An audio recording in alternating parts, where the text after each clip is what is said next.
सोहबत अल्लाह वालों की, सोहबत अल्लाह वालों की, अल्लाह से मिलवा जा। नसल्ली अला रसूलिहिल करीम, अम्मा बाद।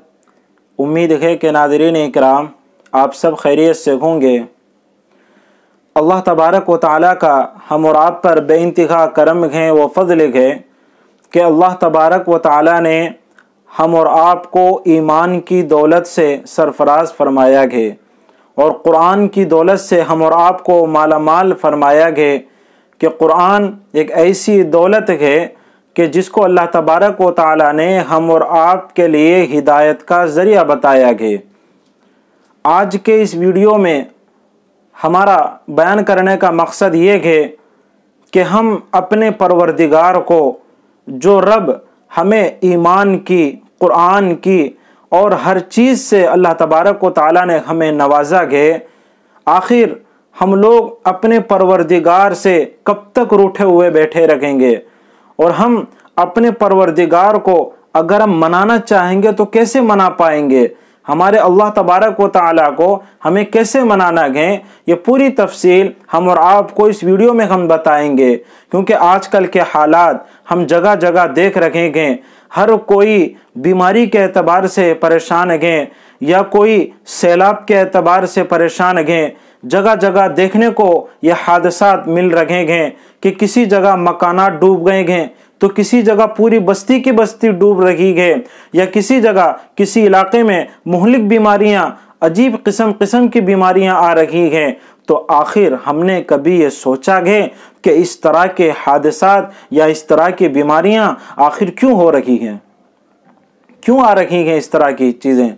तो हम और आपके लिए सोचने का मकाम है, हम और आपके लिए गौर व फिक्र करने का मकाम है कि आखिर अल्लाह तबारक व तआला हमसे रूठे हुए हैं, अल्लाह तबारक व तआला हमसे नाराज़ हैं। ज़रूर कहीं ना कहीं हमारे आमालों में, हमारे कामों में कोताहियाँ हो रही है, अल्लाह के अहकाम में कोताहियाँ हो रही है, हमारे नबी सल्लल्लाहु अलैहि वसल्लम की सुन्नतों को जिंदा करने में ज़रूर कोताही हो रही है।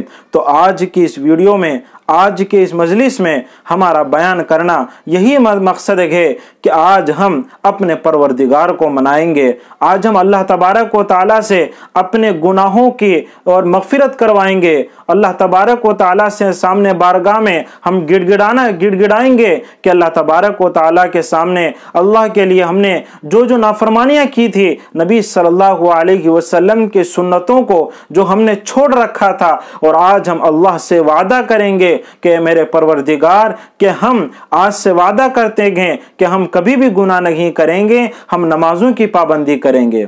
आखिर अगर हम अल्लाह से मांगना है तो कैसे मांगना है? मैं आपके सामने एक छोटा सा वाक़या मैं आपको बताता हूँ। देखिए, हाफिज इब्न क़य्यिम रहमतुल्लाहि अलैहि फरमाते हैं, एक मरतबा वो कहीं जा रहे थे, रास्ते में देखा कि एक गली में एक घर के दरवाजे पर एक माँ अपने बच्चे को मार रही है, पिटाई कर रही थी। मारते मारते उसने बच्चे को घर से बाहर धक्का दे दिया, घर से बाहर भेज दिया और अंदर से कुंडी लगा करके घर के कामों में वो लग जाती है। छोटा बच्चा रहता गए, मासूम बच्चा होता गए, वो रोता गए, गिड़गिड़ाता गए।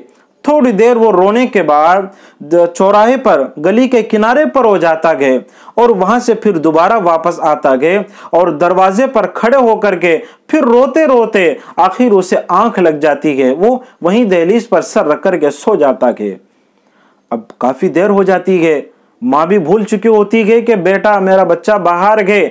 तो आज किसी काम से जब वो दरवाजा खोलती है, देखा कि उसका लाडला बच्चा बाहर वहीं दहलीज पर सोया हुआ है। लेकिन माँ का गुस्सा ठंडा होने के बजाय फिर और गुस्सा बढ़ जाता है, फिर दोबारा मारना शुरू करती है कि तू घर से चला जा, मुझे बहुत परेशान करता है, बहुत नाफरमानी मेरा करता है, बहुत मेरी नाफरमानी करता रहता है, तो यहाँ से चला जा। आखिर बच्चा जब देखता है कि माँ का गुस्सा ठंडा नहीं हो रखा है, माँ मुझे निकालने को सोच रही है।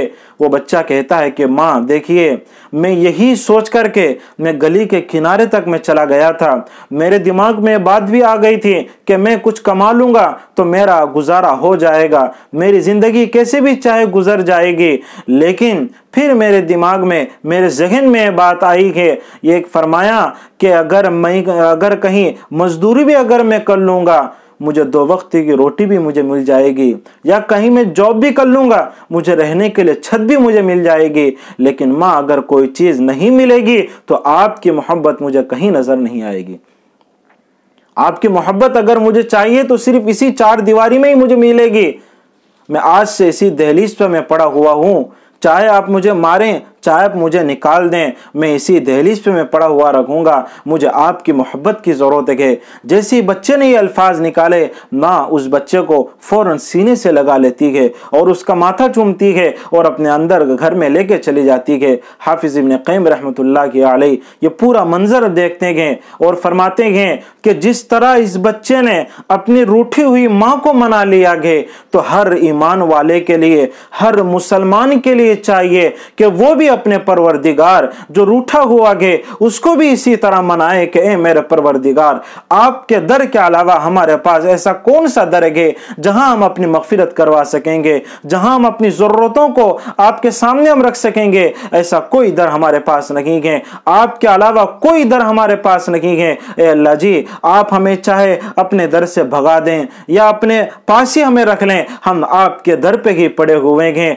आप हमारी मगफिरत कर दीजिए, आपके अलावा कोई हमारा पालनहार नहीं है। मारने वाले आप हैं, जिलाने वाले आप हैं, बीमारी देने वाले आप हैं, शिफा देने वाले आप हैं, हर चीज के मालिक आप हैं। ए हमारे परवरदिगार, हम इस इम्तिहान के लायक नहीं हैं, हम कमजोर हैं, हम ज़ईफ हैं, आप ताकतवर हैं, आप कवी हैं। ए हमारे परवरदिगार, हमें माफ कर दीजिए। जिस तरह उस मासूम बच्चे ने अपनी माँ से पूरी मन्नत समाजत करते हुए अपनी माँ को, रूठी हुई माँ को उसने मना लिया है, तो ठीक इसी तरह हमें भी चाहिए कि आज से हम पूरी कोशिश करें कि हम अपने अल्लाह को मनाएंगे, हम अल्लाह के हकाम में कभी कोताही नहीं करेंगे। जितनी अल्लाह ने हमें ताकत दी है इंशाअल्लाह उसके मुताबिक हम नमाजों की पाबंदी, कुरान की पाबंदी और अपने अपने घरों में दीन के माहौल को बनाने की पूरी फिक्र करेंगे। इसलिए अल्लाह तबारक व तआला से दुआ है, अल्लाह तबारक व तआला हम तमाम को कहने और सुनने से ज्यादा अमल की तौफीक अता फरमाए। व आखिर दावाना अनिल हम्दुलिल्लाहि रब्बिल आलमीन।